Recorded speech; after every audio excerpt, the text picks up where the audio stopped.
Hi மக்களே, welcome to middle class gully cricketers. Hi Prabhu, hi Revanth. நம்ம புது சேனல்ல ஃபர்ஸ்ட் வீடியோ பிரபு ரேவந்தோட ஸ்டார்ட் பண்றோம். எதை பத்தி அப்படின்னு நிறைய பேர் எதிர்பார்த்துட்டு இருக்க ஜிம்பாப்வே சீரீஸ் தான். ஒரு 5 மேட்ச் T20 சீரீஸ் ஆடுறாங்க. இந்தியன் செகண்ட் ஸ்குவாட்னு சொல்லலாம். அண்ட் இப்போ செகண்ட் ஸ்குவாட்னு சொல்லலாமான்றது ஒரு சந்தேகம் வருது. ஏன்னா ஆல்ரெடி சீனியர் பிளேயர்ஸ்லாம் ரிட்டையர்மெண்ட் அனௌன்ஸ் பண்ணிட்டாங்க T20லேருந்து.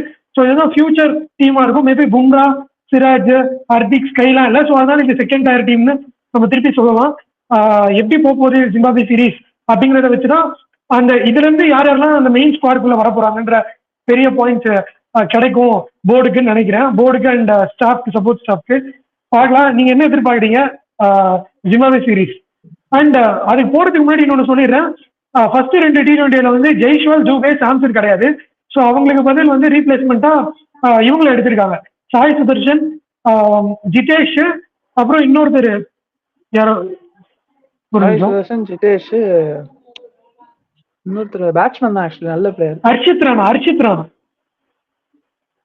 சரி சார், ஹர்ஷித் ராணா கரெக்ட். ஆமா சரி, ஓகே. முதல்ல ஸ்லைடு காட்ட வேண்டியதா போச்சு, நமக்கு டவுட் வந்ததால. ஃபர்ஸ்ட் இதுதான். இது 5 மேட்சோட ஸ்கெடியூல் இதுதான். ஃபர்ஸ்ட் மேட்ச் வந்து சாட்டர்டே, செகண்ட் மேட்ச் அதுக்கு அடுத்த டேவே சண்டேவே இருக்கு. அதுக்கடுத்து வெட்னஸ்டே தான். வெட்னஸ்டே, தேர்ஸ்டே 2 நாள் கண்டினியூஸா இருக்கு. அதுக்கப்புறம் திருப்பி சாட்டர்டே. இதுதான் ஸ்கெடியூல். எல்லாமே ஹராரேல தான் நடக்குது. அண்ட் எல்லா மேட்சும் இந்தியன் டைம் படி 4:30 PM. ஓகே பிரபு, நீங்க சொல்லுங்க எப்படி இருக்கும்னு நினைக்கிறீங்க இந்த சீரீஸ்? இல்ல ஆக்சுவலா இது வந்துட்டு நம்ம என்னதான் வந்துட்டு ஒரு நல்ல ஒரு ஆக்ஷன் பேக்டா போகணும்னு நினைச்சாலும் மோஸ்ட்லி ஒன் சைடா தான் போகும். ஸோ கண்டிப்பா எல்லா பிளேயர்ஸும் அவங்களுக்கான பர்சனல் பெஸ்ட், அவங்களோட லைக் என்ன சொல்றது, பர்சனலா நம்ம என்ன பண்ணிக்க முடியும், நம்ம என்ன பண்ணா வந்துட்டு அவுட்ஸ்டாண்டிங்கா இருப்போம் அப்படிங்கறத காட்டுறதுக்கு ட்ரை பண்ணுவாங்க. அண்ட் இதுல இப்போ வந்துட்டு நம்ம ரொம்ப பேசிட்டு இருந்தோம். இப்போ வந்துட்டு ருத்துராஜ் எல்லாம் ஆட முடியாது, அவரெல்லாம் செகண்ட் ஓப்பனரா தான் வச்சிருப்பாங்க, ஸோ அவருக்குலாம் சான்ஸே கிடைக்காது அப்படிங்கிறப்போ இப்போ ஒரு என்ன சொல்றது, ஒரு ஜாக்பாட் மாதிரி எப்படியும் அவர் தான் ஓப்பனிங் பண்ணி ஆகணும். மேபி ஒன் டவுன்ல சாய் சுதர்ஷனை ட்ரை பண்ணுவாங்க. ஏன்னா குஜராத்துக்கு கில் அப்படிதான் ட்ரை பண்ணிட்டு இருந்தாரு. ஸோ அதனால அவர் கொஞ்சம் ஃபேவர் பண்ணுவாரு சாய் சுதர்ஷனுக்கு அப்படின்னு நான் நம்புறேன். அண்ட் ஹர்ஷித் ராணாக்கு வந்துட்டு ஆக்சுவலா சான்ஸ் வந்துட்டு மேபி லாஸ்ட் 2 T20s அந்த ஒரு 4 மேட்ச்ல வந்துட்டு ஜெயிச்சிட்டாங்கன்னா அந்த கடைசி T20 வந்துட்டு பெஞ்ச் ஸ்ட்ரென்த்தை ட்ரை பண்ணி பார்ப்போம் அப்படிங்கிற மாதிரி ட்ரை பண்ணுவாங்க. ஸோ அப்படிலாம் தான் மேபி ஹர்ஷித் ராணாக்கு சான்ஸ் கிடைக்கும்னு நினைக்கிறேன். ஒரு நல்ல Indian side, young Indian side. So கண்டிப்பா அது வந்துட்டு என்ன சொல்றது, next T20 world cup mission வந்துட்டு இந்த இதுல இருந்தே ஸ்டார்ட் ஆகும். என்னதான் லோயர் ரேங்க் சைடா இருந்தாலும் they have to prove themselves. Indian டீம்ல ஸ்குவாட்ல 11ஸ்ல பிளேயிங் 11ல இருக்கணும்னா இந்த மாதிரி சீரீஸ்ல பெஸ்டா இது பண்ணிக்கிட்டா தான் உண்டு. So let's see. இது எல்லாத்துக்குமே ஒரு டெஸ்டிங் தான். ஏன்னா செகண்ட் டயர் டீம்னு சொல்ல முடியாது. ஹர்திக் பாண்டியா, ஐ மீன் விராட் கோலி, ஜடேஜா, ரோஹித் சர்மா இல்லாத ஒரு 11ஆ இருந்தாலும் இது வந்துட்டு ஒரு நல்ல T20 தான் இருக்கும் அப்படின்னு நினைக்கிறேன். So let's see. ரேவந்த், உங்க பிரபு சொன்ன அதே மாதிரி தான் ப்ரோ. லைக் மோஸ்ட்லி இந்தியா தான் ஜெயிப்பாங்க. நியூ இந்தியா டீம், லைக் நிறைய புது பிளேயர்ஸ் வந்திருக்காங்க. ஸோ சாய் சுதர்ஷனுக்கு ஒரு செகண்ட் ஆப்பர்ச்சுனிட்டி இது. ஸோ மோஸ்ட்லி எப்படி ஒன் சைடடா போனாலுமே கூட எந்த பிளேயர்ஸ்க்கு எப்படி ஆப்பர்ச்சுனிட்டி கிடைக்க போறதுன்ற வெயிட் பண்ணி பார்க்கணும் ப்ரோ. ஹர்ஷித் ராணா வேற வந்திருக்காரு இந்த வாட்டி. ஸோ லைக் இவரோட கன்சிஸ்டன்சி எப்படி விளையாட போறாரு இவரு. ஏன்னா இப்போ கிட்டத்தட்ட ரோஹித் சர்மா, விராட் கோலி, ஜடேஜா 3 பேர் ரிட்டையர் ஆனதுனால ஒரு அதுக்கு ரீப்ளேஸ்மெண்டான பிளேயர்ஸ்ன்னு பாத்தீங்கன்னா அதுக்கு ரீப்ளேஸ்மெண்டா வந்து பாத்தீங்கன்னா கில் அண்ட் ருத்ராஜ் தான் அந்த இடத்த ஃபில் பண்ண போறாங்க. பின்னாடி லைக் இந்த மாதிரி வந்து சின்ன சின்ன கண்ட்ரியோட விளையாடும் போது ஜிம்பாப்வே, ஆப்கானிஸ்தான், அப்புறம் வந்து நியூசிலாந்து இந்த மாதிரியான டீமுக்குள்ள இனிமேல் விளையாடும் போது லைக் சாய் சுதர்ஷன் மாதிரியோ இல்ல ஹர்ஷித் ராணா மாதிரி பிளேயர்ஸ்க்கோ வந்து எப்படி எஃபெக்டிவா ஃபியூச்சர்ல சான்ஸ் இருக்கும் அப்படின்றது வந்து இந்த சீரீஸ் டிசைட் ஆகும்னு தோணுது ப்ரோ எனக்கு. மற்றபடி இது ஒன் சைடா தான் போகும். பட் எப்படி லைக் இதை வச்சு ஒரு ஐடியா கிடைக்கும். ஓகே, இவங்கள இந்த இடத்துல யூஸ் பண்ணலாம், இவங்களுக்கு இந்த மாதிரி சான்ஸ் கொடுக்கலாம், ஃபியூச்சர்ல இந்த மாதிரி கான்ட்ராக்ட் உங்களுக்கு சைன் பண்ணலான்றது ஒரு கிளாரிட்டி வந்து போர்டுக்கும் சரி இல்லை பிளேயர்ஸ்க்கும் சரி. லைக் ஓகே, நம்ம இன்டர்நேஷனல் எபிலிட்டி எந்த லெவல்ல இருக்கு, நம்ம எந்தெந்த மாதிரி டீம்ஸ்குள்ளலாம் விளையாட முடியும் அப்படின்ற ஒரு ஒரு மேட்சா கூட இருக்கும் ப்ரோ. பட் ஃபேவரட் வந்து இந்தியாவுக்கு தான் ப்ரோ. கண்டிப்பா இந்தியா தான் ஜெயிக்கும். ஓகே, நம்ம வந்து இந்தியன் டீம் பத்தி போறதுக்கு முன்னாடி ஜிம்பாப்வே டீம் ஃபர்ஸ்ட் பாத்திரலாம். ஜிம்பாப்வே ஸ்குவாட் வந்து இதுதான். சிக்கந்தர் ரசா வந்து கேப்டனா நியமிச்சிருக்காங்க. நிறைய பேர் சிக்கந்தர் ரசாவை தெரியும் கண்டிப்பா. இல்ல ஆக்சுவலி பாத்தீங்கன்னா பிராங்கா சொல்ல எனக்கு ஒரு 4 பிளேயர் தான் தெரியுது. அதுவும் வேர்ல்டு கப்ல ஆடி கொஞ்சம் தெரிஞ்சவங்க. சொல்லுங்க. எனக்கு ஒரு பிளேயர் கூட தெரியல ப்ரோ. சிக்கந்தர் ரசா தெரியலையா? ஏதோ எனக்கு தெரிஞ்ச கடைசி ஜிம்பாப்வே பிளேயர் யாருன்னா யாரு? சிக்கந்தர் ரசா ஃபேமஸ் ரொம்ப. சிக்கந்தர் ரசா பஞ்சாப் கிங்ஸ்ல ஆடினாரு சிக்கந்தர் ரசா. எனக்கு தெரிஞ்சு ஏதோ ஒரு டெய்லர்னு ஒருத்தர் 2015 வேர்ல்டு கப்ல அவர் தான் எனக்கு தெரியும். அவர் எப்பயோ ரிட்டையர் ஆயிட்டாரு. அவர் தான் தெரியும் எனக்கு ஜிம்பாப்வே. இன்னசென்ட் கயா தெரியும். அவர் ஒரு நல்ல விக்கெட் கீப்பரிங் பேட்ஸ்மேன், நல்லா ஆடுவார். ஓப்பனிங் நல்லா ஒரு என்ன சொல்றது கன்சிஸ்டன்ஸா இருக்கும். அவரோட சேர்ந்து ஆடுறது தான் வெல்லிங்டன் மசகட்ஸ். அவர் ஓப்பனர் தான். அவர் கொஞ்சம் ஃபயரியா ஆடுவாரு. அண்ட் வேற யாரு தெரியும் அப்படின்னா இதுல மஸ்ரம்பானி தெரியும், ஃபாஸ்ட் பவுலர். டெண்டாய் சதாராவும் நல்ல பிளேயர், நல்ல ஃபாஸ்ட் பவுலர். ஃபரஸ் அக்ரமும் ஒரு மீடியம் பேஸ் நல்லா போடுவாரு. இது ஆக்சுவலா ஒரு ஸ்பின்னர் ஒருத்தர் இருப்பாரு, அவர் பேர் மவுட்டான்னு தான் நினைக்கிறேன். மவுட்டாவா இல்ல ரிச்சர்ட் கராவாவான்னு தெரியல. ஒரு ஸ்பின்னர் இருப்பார், நல்ல ஸ்பின்னர். மோஸ்ட்லி இது ஜிம்பாப்வேவும் வந்துட்டு அடுத்த T20 வேர்ல்டு கப்கான டீமை தான் ரெடி பண்ணுவாங்க. ஏன்னா இந்த வாட்டியே ஒரு ஹியூமிலியேஷன் ஆட முடியல T20 வேர்ல்டு கப். ஸோ கண்டிப்பா அடுத்த குவாலிஃபைஸ் நல்லா விளையாடி டீமுக்குள்ள வரணும் அப்படின்னு தான் பார்ப்பாங்க. So yeah let's C. இதுவுமே வந்துட்டு ஒரு யங் ஜிம்பாப்வே ஸ்குவாட் தான். ஏன்னா டெய்லர் ரொம்ப காலத்துக்கு முன்னாடியே போயிட்டாரு. ஷீன் வில்லியம்ஸ், கிரைக் எர்வைன் அவங்கெல்லாம் வந்துட்டு ரொம்ப ஏஜ் ஆயிட்டாங்க. ஸோ அவங்கெல்லாம் வெளியில போயிட்டு திரும்ப இப்போ நியூ யங்ஸ்டர்ஸ்க்கு சான்ஸ் கொடுக்குறாங்க. So yeah let's see. Okay, next India ஸ்குவாடுக்கு அப்படியே போயிடலாம். இது ரீப்ளேஸ்மெண்ட் வந்து 3 பிளேயர் போட்டிருக்காங்க. சாய் சுதர்ஷன், ஜிதேஷ், ஹர்ஷித் ராணா. இவங்க ஃபர்ஸ்ட் 2 ஓடி T20க்கு தான். அதுக்கடுத்த ஸ்குவாட திருப்பி ரீப்ளேஸ் ஆயிடுவாங்க. இதுதான் இந்தியன் ஸ்குவாட். இப்போ கரண்ட் ஃபர்ஸ்ட் 2 T20 ஐஸ்க்கு சுப்மன் கில். இதுல கண்டிப்பா எல்லாரையும் தெரியும்னு நினைக்கிறேன். ரேவந்த்க்கு எல்லாத்தையுமே தெரியும் bro. Shubman Gill, Ruturaj Gaikwad, Abhishek Sharma, Rinku Singh, Dhruv Jurel, Riyan Parag, Washington Sundar, Ravi Bishnoi, Avesh Khan, Khaleel Ahmed, Mukesh Kumar, Tushar Deshpande, Sai Sudharsan, Jitesh, Harshit Rana. So இதுல யார் ஸ்டார்டிங் 11ல இருப்பாங்கன்னு நினைக்கிறீங்கன்ற டிஸ்கஷன் இப்போ நெக்ஸ்ட் அதுக்கு போகலாம். ஓகே, சொல்லுங்க ரேவன், நீங்க ஸ்டார்ட் பண்றீங்களா? லைக் அந்த ஸ்குவாட் மட்டும் அப்படியே போட்டீங்கன்னா 11 சொல்ல கரெக்டா இருக்கும். ஷேர் பண்ண முடியும். ஒரு நிமிஷம். சொல்லுங்க. எனக்கு தெரிஞ்சு first opening like Shubman Gill, sorry Ruturaj Gaikwad 11 அப்படியே சொல்லிடுறேன். ஓப்பனிங் அப்படி சொல்றதை விட சுப்மன் கில், ருத்ராஜ் கெய்க்வாட், அபிஷேக் சர்மா, ரிங்கு சிங், துருவ் ஜுரேல், ரியான் பராக், வாஷிங்டன் சுந்தர். எல்லாரும் படிக்கிறீங்க இருங்க ப்ரோ. இதான் ப்ரோ எனக்கு தெரிஞ்சு வந்து ஃபர்ஸ்ட் 11 எது போட்டிருக்காங்களோ அப்படியே தான் ப்ரோ இருக்கும் மோஸ்ட்லி. சரி, அப்ப அபிஷேக் சர்மா வந்துட்டு ஓப்பனிங் ஆடுவாரா இல்ல ருத்ராஜ் கெய்க்வாட் ஓப்பனிங் ஆடுவாரா சுப்மன் கில்லோட? ருத்ராஜ் கெய்க்வாட் அண்ட் அபிஷேக் சர்மா தான் இருக்கும்னு நினைக்கிறேன்.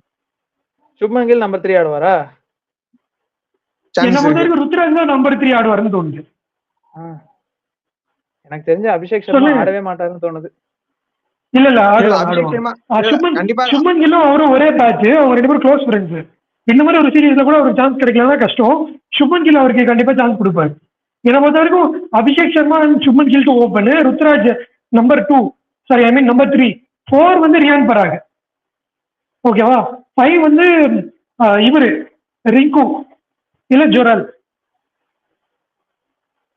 வாஷிங்டன் சுந்தர் ஆடுவோம். சாயந்தரத்துக்கு எடுக்க மாட்டாங்கன்னு தோணுது. ஏன்னா அவர் ஃபர்ஸ்ட்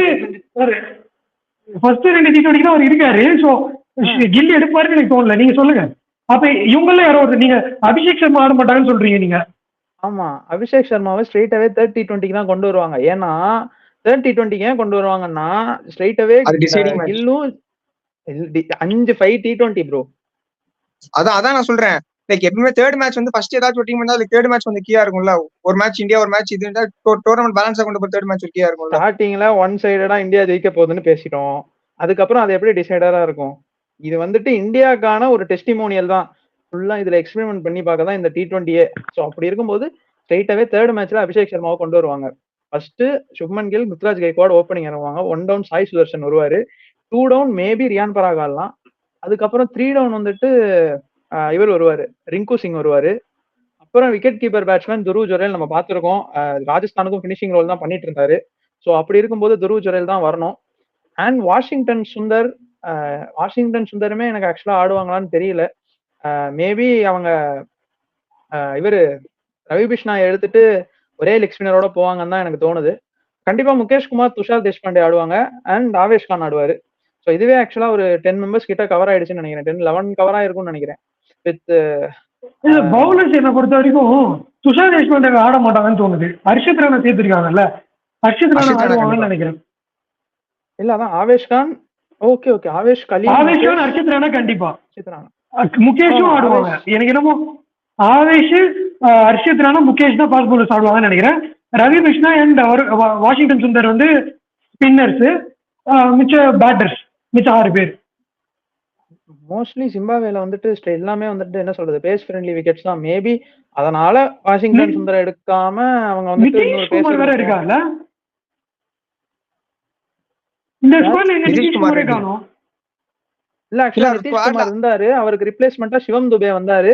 இப்ப சிவம் துபேக்கும் ரிப்ளேஸ்மெண்டா ஹர்ஷித் ராணா வந்துட்டாரு. ஓ நிதிஷ் ஓகே குமார் ஓகே. ஏன் ரெட்டிக்கு இன்ஜுரி நிதிஷ் ஆயிடுச்சு. ரெட்டி இன்ஜுரியா? ரெட்டி இன்ஜுரி ஆயிடுச்சு. என்சிஏல இருக்கும்போது ஏதோ சம்திங் இன்ஜுரி. அவர் இருந்தார், நிதிஷ் குமார் ரெட்டி இருந்தாரு. அவர் வந்து அவரும் ஆடி இருப்பாரு. ஆல்ரவுண்டர் ஸ்குவாட் அவர் கண்டிப்பா. ஒருத்தர் தான் இருக்கு இப்போதைக்கு. ஆமா. இங்க ஆல்ரவுண்டர் இருக்கிறது வாஷிங்டன் சுந்தரும் அபிஷேக் சர்மா மட்டும் தான். ஆமா ஸோ இதுதான் ப்ராப்ளம் லெவனாக இருக்கும் என்னை பொறுத்த வரைக்கும். Shubman Gill, Abhishek Sharma open, Ruturaj 1 down, 2 down இவர் ரியான் பராக், அதுக்கடுத்து 5 வந்து ரிங்கு சிங், 6 துருவ் ஜுரல், 7 வாஷிங்டன் சுந்தர், 8 ரவி பிஷ்னாய், 9 முகேஷ், 10 ஹர்ஷித் ராணா, 11 கலீல். இதுதான் என்னோட 11 இருக்கும்னு நினைக்கிறேன். லெட்ஸ் see பாப்போம். இதுதான் ஸ்டார்டிங் 11 இருக்கும் நம்ம எதிர்பார்க்குறோம். என்ன நினைக்கிறீங்க நீங்க? ஏதாவது சர்ப்ரைஸ் கொடுக்க வாய்ப்பு இருக்கா ஜிம்பாப்வே, இல்ல எப்படி போகும்? என்னதான் ஜிம்பாப்வே நல்ல கிரிக்கெட் ஆடினாலும் இந்தியாவோட இந்த லைனப் வந்துட்டு நல்ல ஒரு ஸ்ட்ராங் லைனப்பா தான் இருக்கு. எல்லா பிளேயர்ஸும் வந்துட்டு கிட்டத்தட்ட அவங்களோட லாஸ்ட் என்ன டோர்னமெண்ட் ஆடினாங்களோ எல்லா டோர்னமெண்ட்லயும் நல்ல ஃபயர் பெர்ஃபார்மன்ஸ் தான் கொடுத்துருக்காங்க. ஸோ எங்க இருந்தாலும் ஜிம்பாப்வே சர்ப்ரைஸ் கொண்டு வரணும்னா க்ளோஸ் மேட்சஸா ஒன் சைடா போகாம நல்ல ஒரு க்ளோஸ் மேட்சஸா ஒரு 10 ரன்ல தோக்குறதோ 8 ரன்ல தோக்குறதோ அந்த மாதிரி மேபி இருக்கலாமே தவிர்த்து மற்றபடி எனக்கு எங்க இருந்தும் இந்த ஜிம்பாப்வே டீம், ஏன்னா நம்ம ஸ்குவாட் படிக்கும் போதே பார்த்தோம், மோஸ்ட்லி எல்லா பிளேயர்ஸுமே வந்துட்டு யங்ஸ்டர்ஸா இருக்காங்க. ஈவன் அவங்களோட பிரைம்ல நல்லா விளையாண்ட பிளேயர்ஸா இருந்திருந்தா மேபி ஒரு சர்ப்ரைஸ் கொண்டு வருவாங்க. ஒரு ஷான் வில்லியம்ஸோ இல்ல கிரெய்க் எர்வினோ இருந்திருந்தா நல்லா இருந்திருக்கும். பட் அவங்களுமே வந்துட்டு ஒரு யங்ஸ்டர்ஸை கொண்டு ஒரு ஸ்குவாட் தான் போறாங்க. So I don't think coming up with any surprises. But let's see if they do somethingனா it would be great to see, because ஏன்னா எல்லா இடத்துலயும் உங்களுக்கு ஒரு டெஸ்டிங் இருந்தாதான் நல்லா இருக்கும். ஜிம்பாப்வே ஸ்குவாட வச்சு நீங்க வந்துட்டு ஃபர்தரா இதான் ஃபியூச்சர் நீங்க டிசைட் பண்ண முடியாது. ஸோ லெட்ஸ் see பாப்போம். ரேவந்த் என்ன நினைக்கிறீங்க? எப்படி போகும்னு நினைக்கிறீங்க ஃபர்ஸ்ட் மேட்ச்? எனக்கு தெரிஞ்சு வந்து இந்தியா ஸ்குவாட் பயங்கர ஸ்ட்ராங்கா தான் இருக்கு. ஒரே ஒரு கன்சர்ன் என்னன்னா, கடைசி 2 வருஷமா வந்து வாஷிங்டன் சுந்தருக்கு வந்து ஐபிஎல் அவ்வளவா சான்ஸ் கிடைக்கல. இன்ஜுரி போன 2023 வந்து இன்ஜுரியா போயிடுச்சு அவருக்கு. இந்த மேட்ச் வந்து ஒரே ஒரு மேட்ச் தான் சான்ஸ் கொடுத்தாங்க. அப்புறம் ஒரே பால் தான் பேட்டிங்ல சான்ஸ் கொடுத்தாங்க. பேட்டிங்லயும் பவுலிங்லயும் ஒரு மேட்ச் தான் வந்துச்சு அவருக்கு. ஸோ அவர் எப்படி விளையாட போறாரு, அவரோட கம்பேக் எப்படி இருக்க போகுதுன்றது வந்து அவர் லாங்கர் ஃபார்மேட் ஆஃப் டோர்னமெண்ட்லயும் அது நமக்கு இருக்கும். ஏன்னா வாஷிங்டன் சுந்தர் டெஸ்ட்லயும் நிறைய நல்லா பண்ணியிருக்காரு. ஸோ அவரோட இந்த கன்சிஸ்டன்ஸ் வந்து எப்படி இருக்க போகுதுன்ற இந்த சீரீஸ்ல எப்படி இருக்க போதோ அதை வச்சுதான் அவரோட ரெட் பால் கிரிக்கெட்டும் சான்சஸும் அவருக்கு நிறைய இருக்கும். ஸோ அந்த ஒரே ஒரு விஷயத்துலதான் இந்தியா வந்து எப்படி ஹேண்டில் பண்ண போறாங்கன்றது ஒரு விஷயம். ரெண்டாவது, அவங்க ரவி பிஷ்னாய்க்கு பதிலா யுஸ்வேந்திர சகல் எடுத்துருக்கோம்னு எனக்கு தோணுது. ஏன்னா ரவி பிஷ்னாய்க்கு வந்து இந்த வாட்டி ஃபுல்லாவே அவருக்கு வந்து ஆஃப் சீசன் தான். ஸ்பின்ல வந்து அவர் சுத்தமா எடுக்கவே இல்லை. அவருக்கு லக்னோ சூப்பர் ஜெயின்ஸ்ல அவரோட சீசனே அவருக்கு ரொம்ப ஒரு ஆஃப் தான். ஸோ அவருக்கு பதிலா வேற ஏதாச்சும் வருண் சக்கரவர்த்தியோ இல்ல சாய் கிஷோரியோ எடுத்துட்டு போயிருக்கலாமோ எனக்கு தோணுது. அது ஓகே, நம்ம வருண் சக்கரவர்த்தி எடுத்துட்டு போயிருக்கலாம். ஆனா என்னன்னா இந்த ஸ்குவாட் எப்படி இருக்குன்னா ஆல்ரெடி எல்லாருமே டெபியூ ஆன பிளேயர்ஸ் தான். ஓரளவுக்கு 1-2 பேரும் அன்கேப்டு பிளேயர்ஸா எடுத்திருக்காங்க. ஸோ ஆல்ரெடி யார் வந்து இந்த செகண்டரி டீம் கிட்டலாம் ஆடி இருக்காங்களோ அவங்க கிட்ட தான் போயிருக்காங்க. ஏன்னா வாஷிங்டன் சுந்தர் அதுதான் பண்ணியிருக்காரு.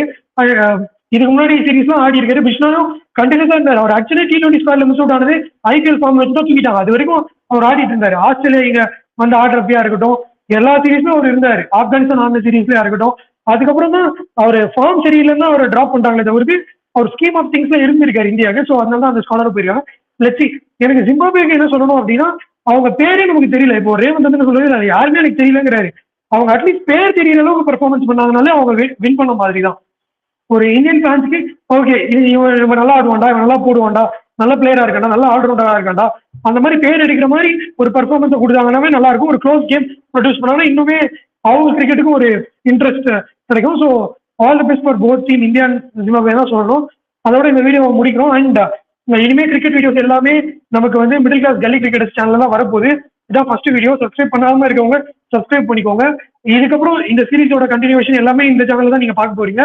அண்ட் ஃபோர்த் கமிங் சீரீஸ் இந்தியாவோட மேட்சஸ், வேற கிரிக்கெட் குளோபல் லீக்ஸ் எல்லாமே இதெல்லாம் கவர் பண்ண போறோம். புதுசாக பார்க்குறவங்க கண்டிப்பா சப்ஸ்கிரைப் பண்ணி வச்சுக்கோங்க. பெல் ஐக்கனும் ப்ரெஸ் பண்ணி வச்சுக்கோங்க. அண்ட் மிடில் கிளாஸ் சேனல்ல போற வீடியோவும் கண்டிப்பா ரெகுலரா ஃபாலோ பண்ணுங்க, சப்போர்ட் பண்ணுங்க. உங்க சப்போர்ட்காக ரெக்வெஸ்ட் பண்றோம். அதே ஓகே, மாதிரி நம்ம நெக்ஸ்ட் ஏன் வந்துட்டு அந்த சாய் சுதர்ஷன்லாம் ஏன் எடுக்கல, இனிஷியல் ஸ்குவாட்ல எடுக்கல அப்படிங்கிறத கண்டிப்பா வீக்கெண்ட் லைவ்ல உங்களோட சேர்ந்து நாங்க டிஸ்கஸ் பண்றோம். நீங்க அங்க வந்துட்டு உங்களோட கமெண்ட்ஸையும் கொடுங்க. அங்க நம்ம அதுக்கு ஏத்த டிஸ்கஷன், ஏன் அவங்க பண்ணல, எதனால பண்ணல அப்படிங்கறத பேசலாம். ஓகே, பார்க்கலாம். மேட்ச் முடிஞ்சதும் மேட்சோட ரிவ்யூவோட வரும். அண்ட் செகண்ட் மேட்ச் எப்படி இருக்க போகுதுன்ற ரிவ்யூவோடவும் வரும். சண்டே லைவ்ல கண்டிப்பா லைவ் இன்ட்ராக்ஷன் வச்சுக்கலாம். ஏன்னா லைவ் நிறைய பேர் கேட்டுட்டு இருந்தீங்க. கண்டிப்பா live weekly 1 or 2 times live வரலாம் தான் இருக்கும். ரிவ்யூலாம் வந்து நம்ம லைவ் மாதிரி வந்தோம்னா ரொம்ப லென்த்தா போகும் வீடியோ. ஸோ ஷார்ட்டா முடிக்கணுன்றதுக்காக தான் ப்ரீ ரெக்கார்டட் வீடியோ போடுறோம். லைவ் கண்டிப்பா வீக்கெண்ட்ல இருக்கு, வந்து ஜாயின் பண்ணிக்கோங்க. தேங்க்ஸ். கண்டிப்பா